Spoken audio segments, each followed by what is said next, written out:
Each of us is, in some way, the result of someone who believed in our potential. A teacher, a mentor, someone who once told us, you can do this, you can go far. Education changes lives. That is why today we are joined by someone who has spent years helping others think, feel, and act with greater purpose. Ladies and gentlemen, the behavioral way of Lee Newman. Thank you very much and welcome to the behavioral way of B-Way. This is the first time that we're going to have an interview in English, and as you can see, I'm not Gonzalo, I'm Daniel, and it's a pleasure to be here. Before we begin, I would like to thank our guest, Lee Newman, for coming here and being with us today. It's a huge honor for everyone that has followed him through his social networks and LinkedIn for him to be here and to share a bit more about who he is and what he has done, both like personally and professionally. So Lee Newman, thank you very much for coming and taking the time. My pleasure. Pleasure to be here. I love what you guys are doing. Thank you very much. Lee, this has become a tradition already for us at B-Way. And before we begin and then we start going a bit more technical, more behavioral science-ish, we would like to learn a bit more about who you are. Like, how would you define yourself? Who are you? Okay. Well, I would say I'm a guy that likes to spend time at the crossroads. Okay. I feel like across my life, maybe that's a common theme, that I never really end up on one path, one road, and kind of continuing on that. I tend to spend a lot of time at the cross of multiple roads, So for example, I studied engineering. I liked it because I liked inventing things, the creative side of invention. But engineering's a lot of rules and laws and, I felt like it was kind of constraining. You're always doing deductive thinking. And so there's another side of me that is the opposite in a way, or being analytical, which is kind of more on the design. Like I discovered later in life, I love the design world because it's messy and it's inductive. So I spend a lot of time. I'm a little bit more analytical than the typical designer, probably a lot more. But I'm a little bit more messy and on the kind of creative side of things than the typical engineer. So that's just one example. And now I'm at the crossroads of running education as a business, as an entrepreneur, and doing invention and innovation in education. So I would say I spent a lot of time at that kind of crossroads, so to speak. That's great. And I guess we all spend time at the crossroads balancing family and work and those kinds of things, but yes. 100%. Yeah. That's great. So like crossroads, right now, like you were born in the States, you're now living in Madrid. Tell us a bit more about that. Like, how is that whole journey? To Madrid and to Spain. Yeah, it was a bit random, actually. I did an MBA 30-something years ago, had a lot of friends in Europe, and I kept in touch with some of my best friends, and I was doing my PhD in Michigan, and this was after the internet was there, but this was not totally digital world, so I had a paper folder. Okay. We still had those at that time, and I would take little ads, classified ads for jobs, academic jobs, and put them in my folder, and I had right before I was ready to graduate, I said, okay, I need to get a job. And I pulled it out, and there was one at some new thing called IE University in Segovia, Spain. And I talked to them, I haven't had a job. And But that's a huge move, isn't it? Like, were you in Spain before? Was that your first time? I had friends in Spain. I had traveled a lot in Spain. I'd traveled all over Latin America. I spoke a bit of Spanish, Latin American Spanish. So we could be doing things in Spanish then? Yeah, we could. Yeah. Much less eloquent, but yeah. But yeah, so so it was partly that I had friends in Europe, and I thought this is a nice time for my wife and I to go to Europe, and it was also an interesting time in the U.S. It was a kind of the George Bush re-election versus John Kerry time, and from a behavioral standpoint, I don't know, my pattern recognition engine went off a bit, and I didn't. Something smelled bad, I think, in U.S. society. I didn't like where things were going, which ended up going more and more in that direction. And so I thought maybe it's a good time to leave and get a different experience. So that's good. So we packed up and moved to Segovia, Spain. But that was your first decision, like moving to Segovia in Spain, but that was 2009, if I'm not mistaken. 2009, I had just started the university at the undergraduate level in Segovia. So I was a professor of psychology for the first year, and then I became a dean and started building some of the things that we've built at IE since 2009. That's great. So like you've been in Spain for like 15, 16, 17 years? Exactly. How was your experience so far? Fantastic. Yeah. Fantastic. I'm still here. Just food and tapas, or like there's something else? People, the culture. I mean, it's a hard place to leave. Why? The quality of life is great. I think work-life balance. I think Spain is a fast follower in many ways, and the U.S. tends to be very much ahead in tech and innovation, but it comes here quickly, and I think in Spain we do interesting things with it, Okay. and I like that. And IE's been a fantastic place to work and build my career. That's great. And we were chatting just like before starting the interview, and you were telling me that like one of the reasons that you decided to stay here in Madrid and IE is because it allows you to fulfill your purpose, or at least try to. Like, how would you define that? Like, first of all, like I would like to understand a bit more about like what is your purpose, or like how did you find it? Tell us a bit more about that, please. Purpose is a tricky thing, right? I mean, Yeah. you walk on the streets, you ask people, what's your purpose? A lot of people don't know, right? But it's an important concept that I think more of us should think about. But so I would say my purpose at the moment is a little bit in flux. Okay. I think that happens in your late 50s. I'm 58. Okay. You don't look like that. You look much younger. Well, thank you. But I think you start to think about different things. But my purpose has been, I would say, from a professional standpoint, setting big goals and achievement, in a positive sense of things, and trying to do things that shape people in education, like transform people, their careers and their lives, which is quite fulfilling. Okay. So setting big goals for myself professionally and trying to achieve them. But I think there's a point where many people get to, at least for me, where, for example, we had a very close colleague and friend who passed away suddenly. And, you start asking yourself these kinds of questions and recognizing that life can be short. As cliche as that sounds, I mean, it's true. So I've been thinking a lot more then about legacy on the one hand, right? So then what do you leave behind? So kind of the bigger picture of sort of what am I going to leave the world? And so that changes a little bit your sense of purpose, right? Because you think less about, okay, this project, I want it to be a success because it's great for the team and for the company or for the school or whatever it is. And now it's sort of like, okay, but what's the bigger picture? What are the larger whys behind that professionally? So I would say legacy. The reason I'm in flux is I'm trying to think about what is that I want to leave it. Okay. I guess sometimes people call it the epitaph exercise. You say, what do you want people to write on your tombstone or in the epitaph when you're gone about you? What would you want it to say?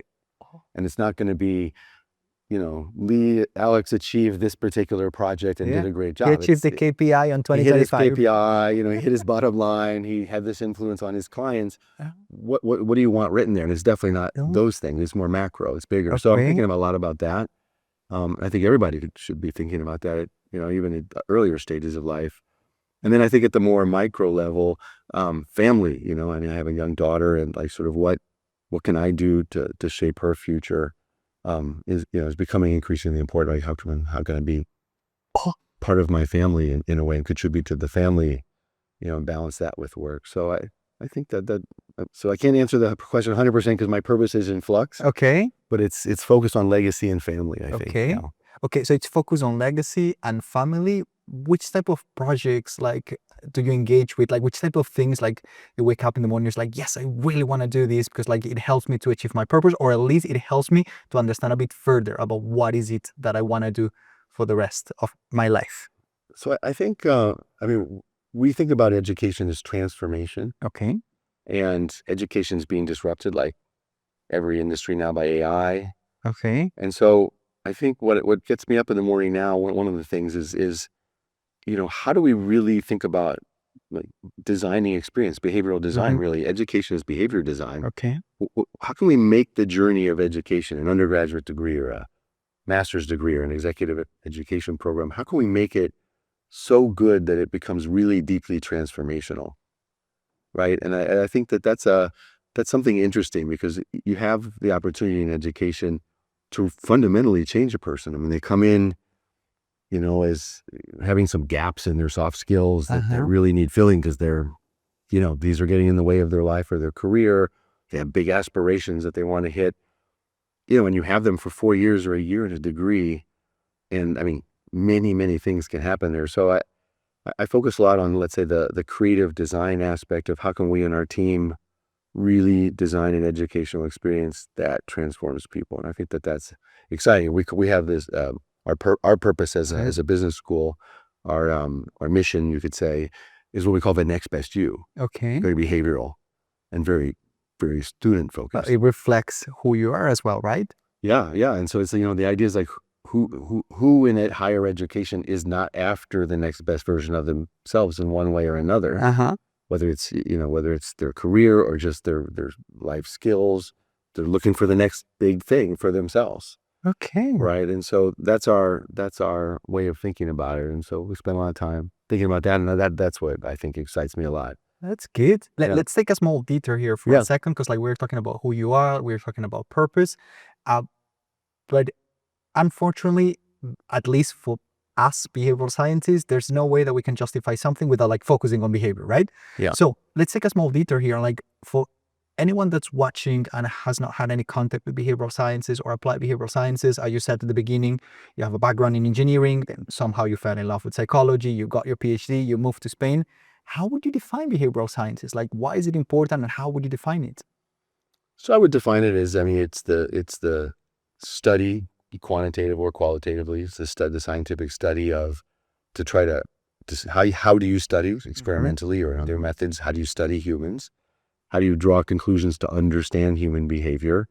And then I think the important step, which is what you guys spend a lot of time thinking about, is with the insights and understanding about humans in a particular context, how do you influence, hopefully positively, how do you influence that behavior and guide it, shape it, nudge it in a direction that achieves some kind of positive goal? So that's how I think about it. And different from social sciences, where we think about the system, so economics, an economy, political science, a governmental social system, right? But those are made of people. And so behavioral sciences in a way is the study of the agents of those social systems. And obviously has a lot of crossover with social sciences. I mean, many people sometimes call psychology social science, but I tend to put psychology much more in the biological sciences these days, especially. Right? Can we summarize it about like understanding human behavior and apply it to certain goals? That's how would you find behavioral science? And influencing and learning the techniques to influence the behavior towards certain goals. Yeah, absolutely. And is there something like, is there any project or like anything that you've read, that you've seen that could like define this like practically? Like, hey, let me give you an example about something really cool that has happened in the past or I saw, where you can see clearly how to apply behavioral sciences to a certain problem or challenge? I mean, everything we do, right, has the potential to have the influence of behavioral science and behavioral understanding in it, right? So from how we design products to how we market the campaigns for selling products on the commercial side of things, right? I mean, what's a great story that's gonna pitch your startup? I mean, that requires a lot of understanding of human behavior and how to shape it, right? But then you have maybe in a corporate context, the employee side of it, right? Thinking about incenting employee behavior. I mean, how do you make contact with employee purpose and the sense of meaning to deepen engagement in a company? And that would be another example. And then you have macro level stuff, right? Like policy nudging. I mean, how do in a country with very high levels of obesity, what do we do to get people to make better health decisions about their eating, or use less energy, or be better citizens? I was watching a documentary yesterday about the difference between like Japan food system and the States food system, right? And they were making the point, which is like, it's not so much so about like individual preferences and choices. It's about like how the whole ecosystem in Japan nudges you towards healthier eating, whereas like in the States is not, right? So it's like what you're telling us is that you can have a system overview about applying behavioral sciences, but you can also have it like on a micro level on like which type of incentives work best for like certain type of workers, right? Sure. So you have at the individual level, you have cognitive psychology, right, and how we think and reason and problem solve, and affective neuroscience. I mean, the study of emotions and how they manifest in the body. But that's very individual. But then you have social psychology, cultural psychology, right, where the individual psychology or behavioral science meets the social systems, right? I mean, so to your point, I mean, how do the social norms in Japan and the United States shape human behavior? I mean, same humans with basically the same genetics, right? But just doing very different things in different ways because of the context, right? or the decision architecture, choice Exactly. architecture, you Yes. guys call it, right? And I think it's obvious because of the way and how eloquent you are, but like you come from a teaching background, right? So it's like you're telling us about behavioral sciences, you're passionate about it.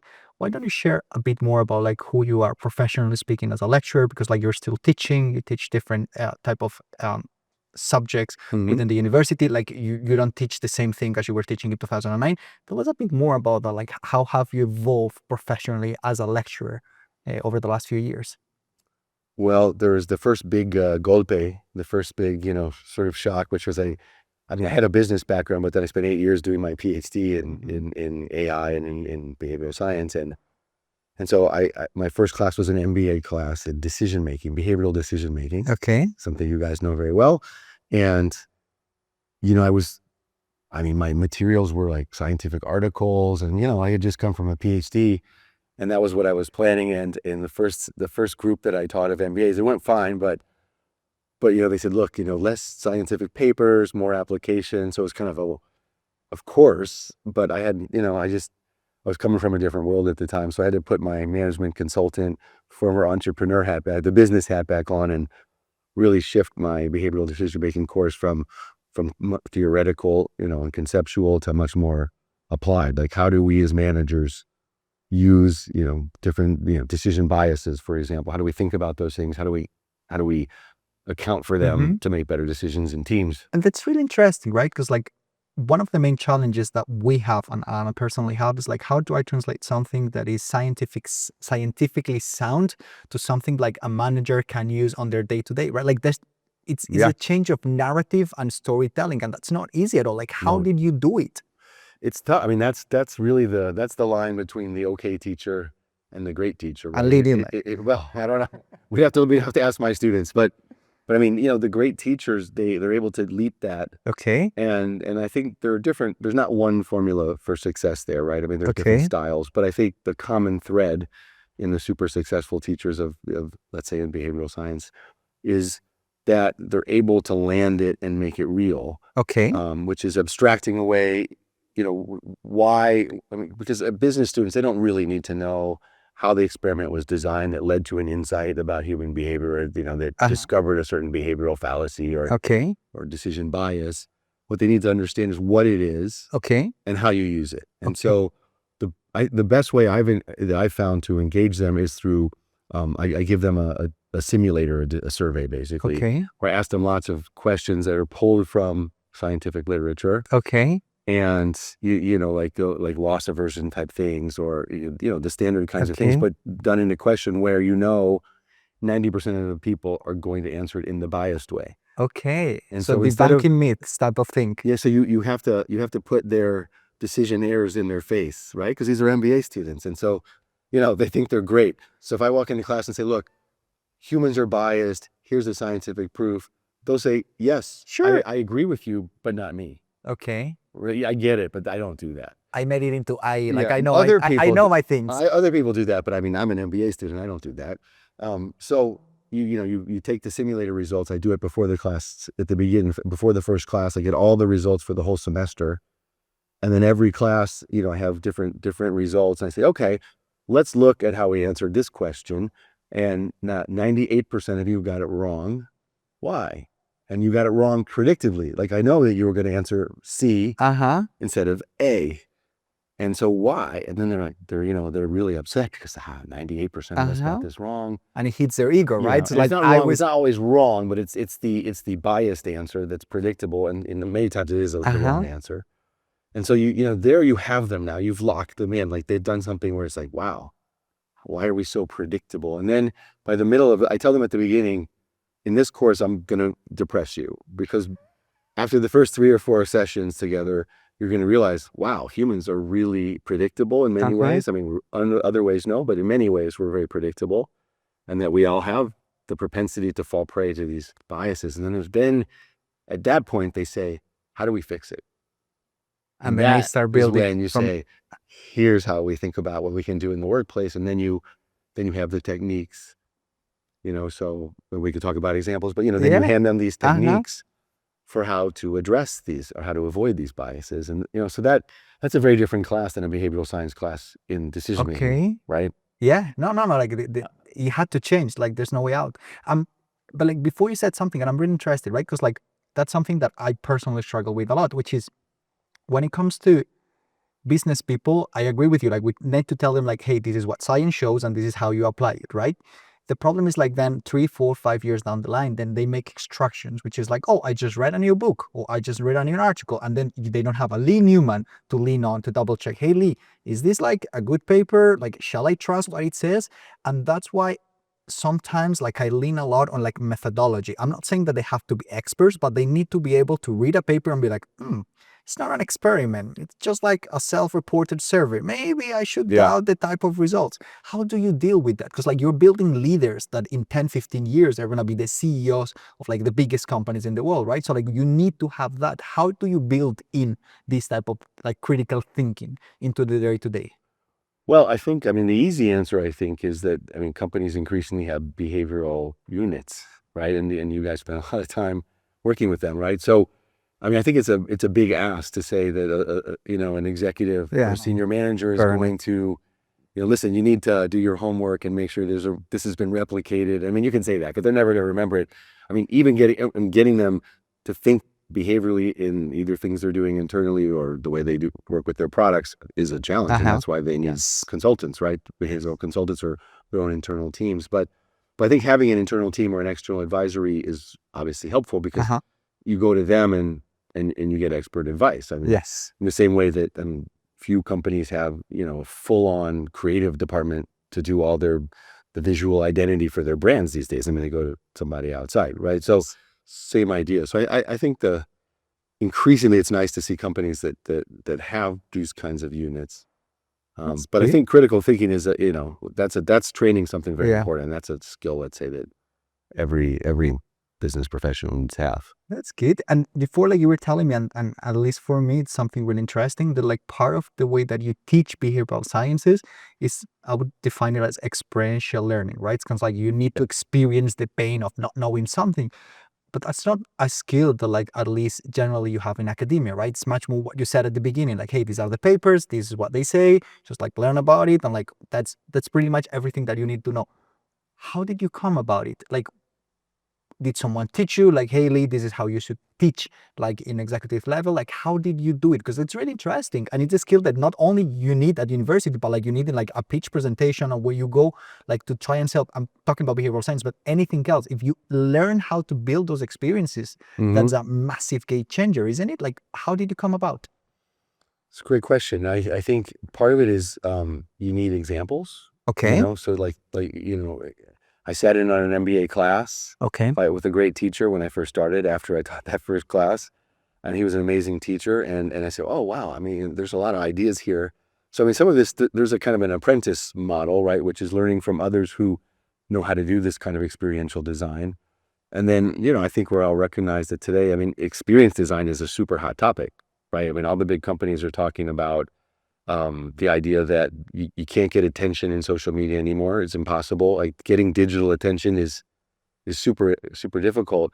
So I think we're going to see companies going back to life experience design. And in fact, I can't say who, but I mean, one of the top consumer packaged goods companies in the world, the CMO told me, look, this is what we're focused on now is designing life experiences in which we create the experience as great for potential or existing customers.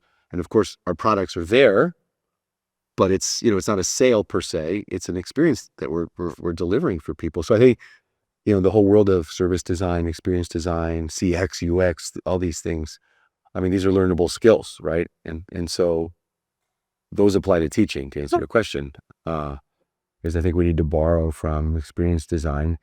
And that's something that we're starting to do a lot in IE Business School and IE University. I don't think every school does that, right? Yeah. Well, that's why you're one of the best universities in the world, isn't it? Yeah, I mean, I think, but pure academics, sometimes they say, look, it's academic freedom, I'm going to teach it my way, but there are best practices, right? Especially in taking things that could be theoretical and making them applied to your earlier question. And so why not use experience design as a professor? Yeah, that does make sense. Yeah. Lee, we talk about your purpose, who you are, like you've been in Madrid for a long time. We were talking about behavioral sciences and your approach to teaching behavioral sciences and pretty much anything at an executive level and how to gather attention, right? I would like us to go back again to your purpose. You were saying that you're working obviously as a dean at a business school, and then you're thinking a lot about what is it that you're leaving to your students, right? Kind of like which type of skills do you equip them with so they leave the university, whether it's like bachelor's, master, executive type of education. Would you mind telling us a bit more about that? Like, which type of skills do you think are going to be important in the next like 10, 15 years? And there's a really cool concept that I've read before coming, which is like your behavioral fitness. So if you could tell us a bit more about that as well, that would be amazing. I think like our viewers would love it. Sure. Happy to do so. So I think we're really, I think, at an inflection point in education, many inflection points, but one of them is That's the common thread of this interview, right? Yeah, It's right. like Well, inflection points, crossroads. right? I like it. Yeah, I mean, these days, right? I mean, AI has so many inflection points, right? And behavioral revolution as well. But so I think, I mean, what's happening now is that, I mean, the world of work is changing. Okay. You know, there's just an undercurrent of massive change, partly driven by AI, Okay. remote work. I mean, so many things that have changed sort of the fundamentals of work. And so you know, you could think about jobs, to your first question about jobs, I mean, skills. I mean, job-specific skills, where students want those, obviously, right? Okay. I'm in a master's in digital marketing, or I'm in a bachelor's in behavioral science. Give me the skills I can use to do that job, because I want that job. Okay. And you kind of have to deliver on that. But I think increasingly, we as the school know that a lot of those skills are not what I would say durable. They're not durable. Okay. Right? They're job specific, and they're going to last a very short time. Some of them. Okay. Right? I mean, because the skills of today are, you know, in a year from now or 2 years from now, might be different tools. You're using different AI. The needs, AI may take over a bunch of the skills that the humans were doing in that particular job, and whatever, influencer marketing or digital marketing. Okay. And now there's a new set of skills that you have to do for this under the same job title. Okay. But the skills have changed. So, you know, if it's we like focus, you did like a few years ago, right? Like you were like, you thought that being a teacher was like reviewing like the literature and like showing them to students, and then you had to shift. And it's like, I'm the same lecturer, but like now I have to change it. Yeah. So we know they need that to feel like they're getting a good education. They need to have something that makes them employable right away. But I think we're increasingly thinking about more durable skills, like critical thinking, creative thinking, systems thinking, so cognitive skills, let's say. And that's trickier because the students want things that they want, the stuff that they think is going to matter now. But we know that the things that are going to last longer are these more durable skills. So we're focusing more on that. You know, and to your other question though, about related to more behavioral skills, let's say, and we call the whole thing impact skills, basically. So the idea is that you have your very job specific skills, and then you have skills that we say the skills you need and the companies want you to have to make big things happen in the workplace, dealing in difficult workplace situations and difficult people. Okay. Right. And all of us are difficult for somebody else. Yes. Right. So each of us is a difficult person. So, you know, work is tough. Right. And so what are those skills? And those are a different set of skills than these job specific skills. So some of those are cognitive, like critical thinking, creative thinking, systems thinking, problem solving. Many of them are behavioral. Okay. So what people like to call soft skills. Okay. I hate that term because So do I. They're the hardest to teach, and they're the hardest to learn. Right. I mean, financial accounting. Okay. You know, it's quite structured. You learn it. Right. But how do you learn to be a great speaker, a great storyteller? How do you learn to deal with very unique conflicts that happen between diverse people and teams that are, you know, under pressure? That's much harder to teach and is much harder to learn, but those are critical skills. So those behavioral skills, the way I like to teach them when I teach them, and the way I think about them is I call it behavioral fitness. Okay. Right. It's a really sexy term, right? I like it. I don't know. Yeah. Fitness. I mean, the idea is that. Did you come about it like with the term itself? Yeah. You see, you're a great storytelling. Like, how did you learn that? It's possible someone else used it. I don't know. But I mean, it's a term I came up with because the idea was sort of, I tried to use the analogy of physical fitness. Okay. Because if we say, look, you have some weaknesses. I mean, we never say that in companies, their development opportunities. But I mean, if someone has something that they're just not very good at, behaviorally, I mean, no one wants to talk about that as like my weakness, right? But everyone's happy to say, well, you know, look, I'm going to the gym. I need to really work on my upper body strength or my core muscle strength. I'm going to the gym and I'm doing these exercises to tone up. Okay. So that language works. Do you work out? Not so much. A little No? yoga, a little yoga. So you talk about behavioral fitness, but like not real fitness? Well, that's physical fitness. I'm trying. I'm trying to find time, but do a little karate with my daughter and a little bit. I do yoga, so. Oh, but yoga is really good. Yoga's great. Yoga's great. But I mean, you're toning up with these kinds of things, and nobody. I mean, we're lazy, but there's not a negative to that in the sense of like, I don't want to admit that I need to be in better shape. I mean, we all know. So why not use that analogy for behavioral fitness? Okay. Right. So let's figure out what behavioral muscles we have that could use a little fine tuning. Let's take them to the gym. Okay. And let's work on them. So I have like a little questionnaire I use when I teach this, and other people have similar ones, like, which is a list of essentially bad behaviors, like 22 bad behaviors: bad listening, micromanaging, not speaking up, being too shy, not speaking up and being assertive, not speaking up when you should, or bulldozing over people and speaking too much. Okay. So these are examples. So I ask people, to fill this thing out and say, which of these behavioral muscles would you train that you think would make you a much better professional, like with high ROI?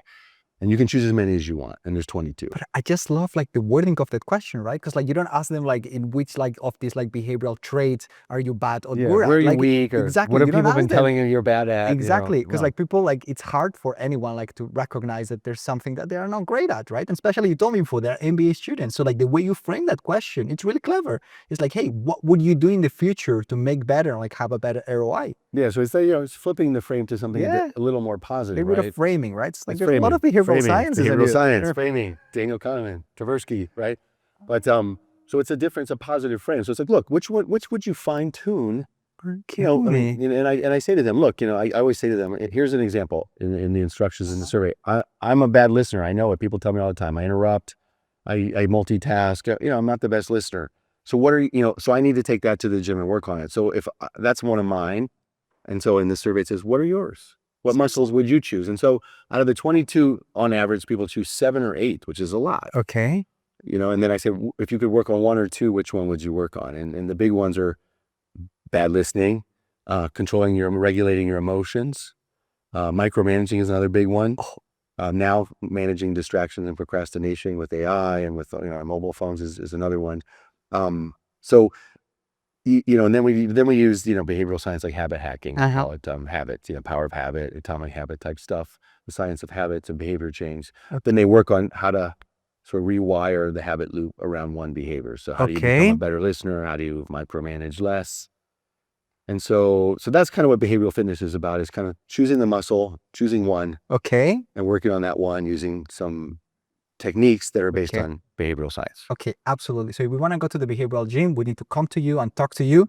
That is like for the whole body, right? Kind of like the whole behavioral journey. But like you give an example, which is like bad listening, and then you said like that's something that you struggle with. Yeah. A lot of your students struggle with, right?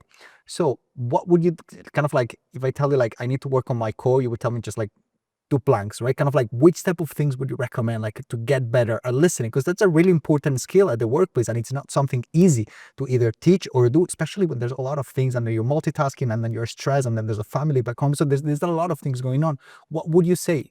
Like what would you like, kind of as if you were like the behavioral fitness trainer, what would you recommend to people? So this is where the popular science books are great, like Power of Habit, right? You got Charles Duhigg, he did his homework with top researchers in behavior change, right? Produces a great book that is, based on science. Okay. So bad listening, so what we do is habit hacking. So every student takes their muscle that they want to train. Okay. And they go through the 3 things, what triggers it? What's the cue? Okay. What is the behavior? What is really specifically the behavior itself? Because sometimes people define the behavior too broadly. Okay. Right? Like, okay, I want to be a better listener. Okay, but what is the actual context in which you think what is the exact unproductive behavior and the context in which it happens? Okay. Because sometimes, you're with someone that talks nonstop. The solution is actually to interrupt them. Well, but interrupting is a form of bad listening in some context, but in that context, it's a good one. So you want them to choose a behavior that is unproductive in the situations when it actually happens in their professional life. Okay. So that, so they figure out what triggers it, the cue. Okay. What is the specific action, the behavior, and then of course, right, the reward, right? And so what's the candy? If it's a habit, if it's a semi-automated behavior, there has to be the candy you're getting right? For your mesolimbic dopamine system, right? To register this and create a habit loop. Oh. So what is the candy? And so, that one, the students really, they love to think about it because it's sort of, well, yeah, why would I do this? And so, what's the candy for interrupting somebody in conversations? Could be a couple things that students usually find. One is that your working memories, you can't remember what someone's saying, and you at the same time remember what you want to say. Okay. So you interrupt because you're going to lose your thought. Okay. Right. So you're talking, I'm super engaged, actually. I'm not multitasking. I'm engaged in what you've said, but I want to get in there.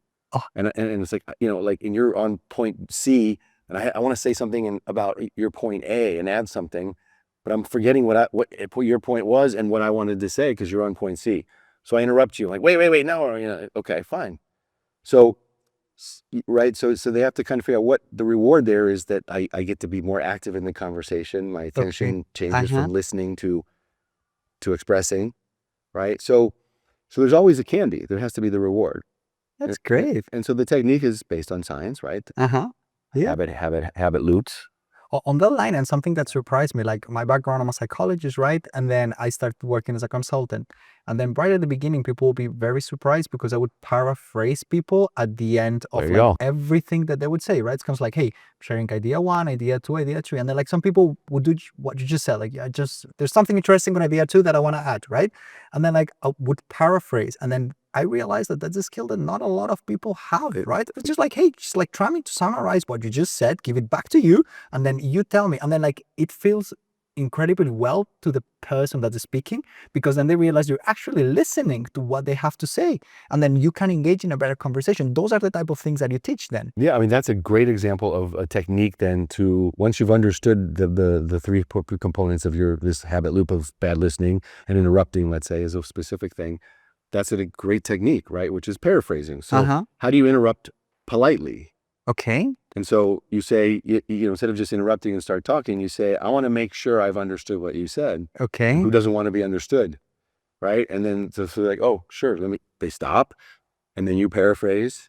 Right. And it's great. And then sometimes you paraphrase correctly, or sometimes they say, no, but actually what I really meant to say was this. And now all of a sudden we have an active two-way conversation. So you got your candy, which is, you've shifted from I'm getting tired of listening, or I'm losing my thoughts because I can't keep them in my mind anymore, to I'm engaged in the conversation. It was polite, and the other person is engaged in the conversation. So you solved the problem. But you did it in a certain way that's polite, rather than maybe the unproductive way you used to do it, which is constant interrupting and focusing on yourself. Okay. And I'm curious about this, because we're talking about like, okay, I do a self-assessment. I realize that I need to get better at certain things. There's like several things that you told us about. We focus on one, which is that. And then you told me, obviously, like on that specific example, that I'm a bad listener. You need to be very aware of your context, because like certain behaviors might be good or bad depending on the context. What if I add you another layer of complexity when we talk about culture? Because like obviously like in a certain context, like you and me, we might have like a certain rapport because like we're both in Madrid, like we have a similar background, right? But like I remember I went to Vietnam with a really good friend. He's Korean, and then like after a week he got very mad at me because like he was not taking part in our conversations. And I remember that I said like, what do you mean? It's like, yeah, because like you don't allow me to talk. I was like, but what's going on? Like, am I interrupting? He was like, no, you don't tell me what do you have to say about this. And I was like, it's a conversation. Like, what do you mean? I was like, no, because like in my culture, I'm used like that. People will be like, oh, and what do you think about this? And I was like, yeah, but like it's a conversation. So like it's weird for me like to ask you like, what do you think? We can do it sometimes, of course, but like if we're friends, it's different. And that was like a big moment for me, because I realized that like my set of skills was not attuned to certain cultures, and I need to get better at that, right? So like when we're talking about this, we might think we are great listeners in certain culture, certain setting, but like when we add that extra layer of culture, how do you fit that in? Because like you have people from all over the world, like you told me you're from the States, came to Spain, you have friends all over the world. We were talking before that you were in Brazil for a long time. How do you do that? It's actually the diversity, different cultures in the same team working together or traveling together. We designed this on purpose. I mean, this is what we tell students at the very beginning. We say, look, you're going to do tons of work in teams. Okay. And a typical IE classroom, let's say 50 students, they're from 30 countries, right? And so you're a team of 6, and you're from at least 3, maybe 4 or 5 or 6 different countries. So what happens when you take people from 6 countries or 5 countries, give them a very tough challenge, short deadline, no budget because it's school, right? And say, good luck. What happens? I mean, you get turbulence, you get friction, the kind of stuff that happened in your trip to Vietnam. So what we tell people is in advance, students says, look, that's going to happen. And then a big part of your learning in IE Business School isn't only financial accounting and marketing, it's understanding and learning what do you do when the turbulence and the friction happens in that team, how are you going to deal with it? And there's 2 big approaches. I mean, one approach is to say, well, we're just focused on our grade. Let's just get this done, sweep it under the rug, and nobody really learns anything other than you're just a practical and you kind of, put the emotions down and like get on with it, right? Stay calm and carry on, right? Okay. But what we say is, but maybe that's not the right answer. Maybe the best answer is to actually lean into it. Okay. And start saying to each other, okay, we're having one of those moments, like you had, like what I like to call a game-changing moment with your friend in Vietnam. You said, actually, there's a behavior. Like if it doesn't work as a lecturer somehow, like you can like name his skills, like game-changing moments, behavioral fitness. I like it. Okay, tell us. Yeah, I mean, so game-changing moments. It's kind of like, I mean, financial accounting is not a game-changing moment. It's a critical thing you need to learn in business. Great, you got the skill, important, critical, fine. But game-changing moments are, when the team is not going well. Okay. And 2 people on your team of 6 from 5 countries say, Alex, or John or Barbara or Sue, we got to tell you something. You're micromanaging us, and this is not your team, right? I mean, we're all students here at a peer team. You're micromanaging us. Wow. Okay. Right. So whoever hears Sue or Bob or John or hey, whoever hears this and says, okay, but what does that person do with that? Sometimes they get defensive, they get angry, and it goes downhill. But what we try to tell people from in advance is take that moment and treat it like gold, because that's some of the most important stuff you're going to learn. And if you can drop the ego, take the feedback, sit on it, and actually engage your teammates in your behavior change, wow, I mean, that's a durable skill.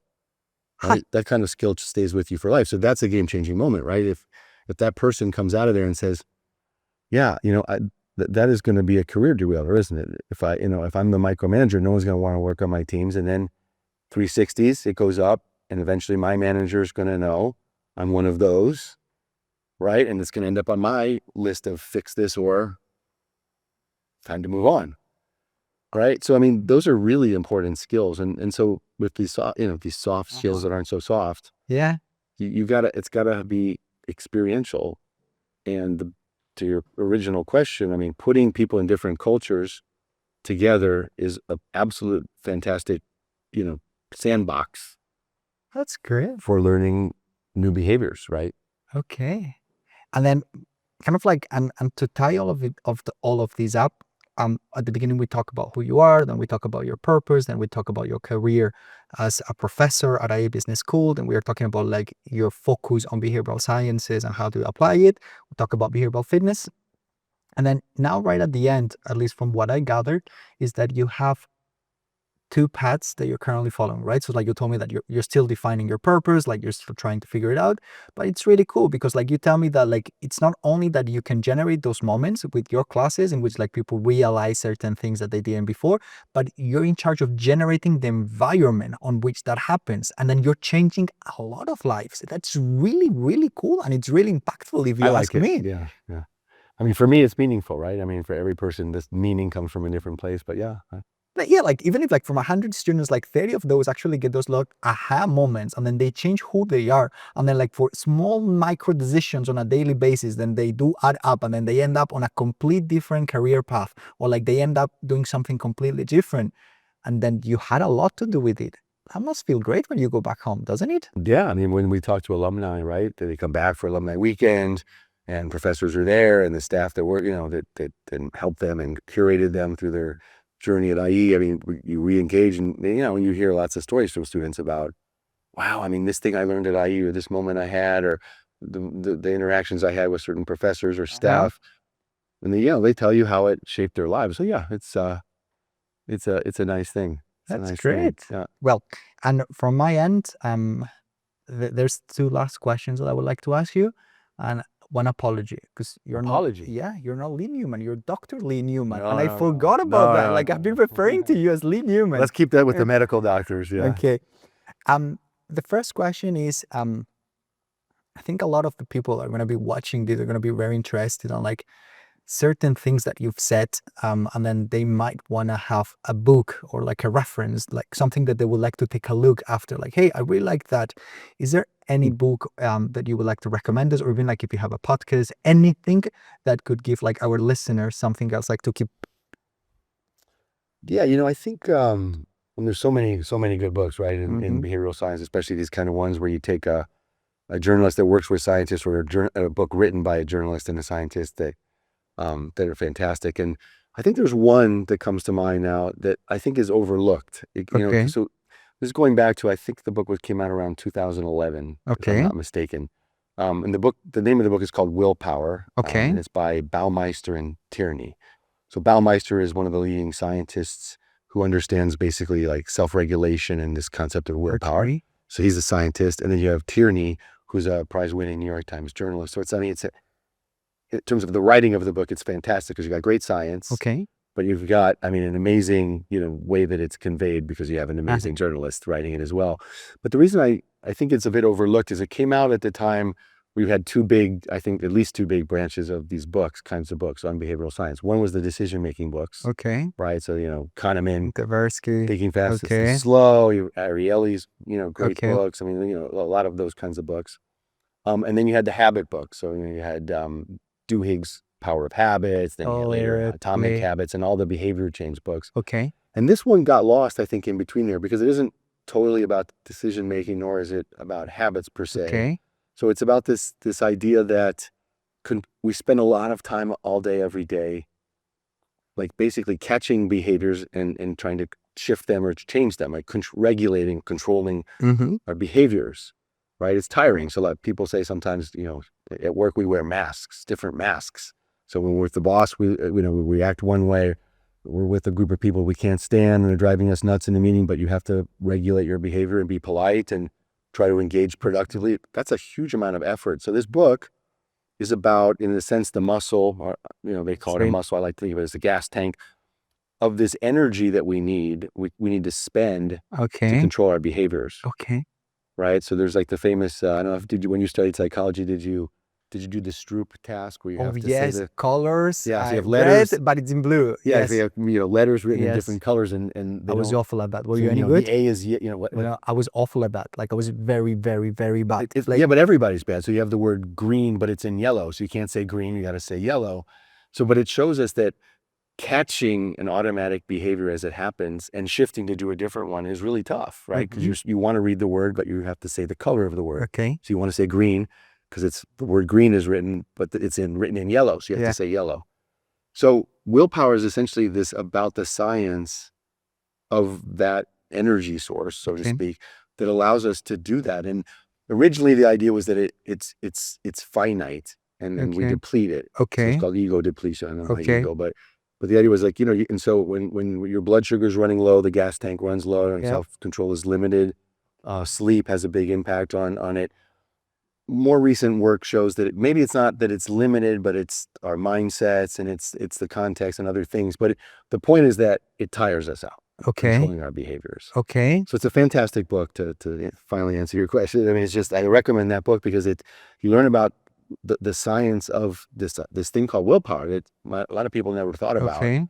Real world examples: Michael Phelps, the swimmer, the Olympic swimmer, and all the ways that he trained to the mimes that you see. You go to a Plaza Mayor in Madrid, and you have these people standing up in the heat for hours, not moving, dressed as a transformer or the Statue of Liberty. And they don't move. I mean, the amount of self-control that requires is huge. Politicians constantly on in front of the camera. So there's wonderful stories in this book about how what happens to those people when they go home at the end of the day. Why do so many politicians end up in scandals? And these mimes talk about how they're absolutely exhausted because of controlling their behavior. So it's great because we need to do it at work, and it gives you a lot of techniques for thinking about how do I manage that gas tank or that muscle? Okay. Eating, sleeping, putting tough meetings with high conflict people in the morning when you're fresher. Okay. Don't put tough meetings and conflict 5 situations p.m. at the end of, it's, 7:30 p.m. It's paid Yeah. after it's longer lunch, right? Don't put that stuff at the end of the day or at the end of a week. Okay. Simple techniques. I highly recommend it for people from a I like it. professional and a life standpoint. Psychology, storytelling, and a bit of gossiping. That's Exactly. all I like. Yeah, it's fantastic book. Fantastic book. Perfect. And Lee, from my end, just a very last question, which is, you teach at one of the best universities in the world. There's a bachelor in behavioral and social sciences. You've been in the behavioral science world for a long time and a big chunk of your career. I know there's a lot of people that they want to get into behavioral sciences, right? So they want to apply behavioral sciences somewhere, somehow. I think we can agree that it can be like in marketing, strategy, experimentation, product design. Is there any tip or something that you would like to share with them as something that you recommend based on the experience that you have? Well, I think it's a great thing to study, first of Okay. all, right? For anyone who has a deep Here's curiosity.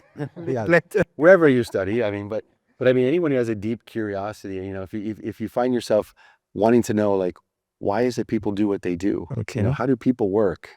If you're asking that question, I think behavioral science is a great thing to study at a postgraduate or undergraduate level, whatever it Okay. is. But I think the tip I would give for people who are studying it is, one tip would be that, I said before, we're very predictable in some ways, right? Confirmation bias. It's very easy to bring that out in a person, and people fall prey to it very easily. So very predictable. But at the same time, human behavior is messy. You said it before. You change the culture, change the context, and all of a sudden, the behavior that was predicted in one context changes. And you think, oh, the science must be wrong.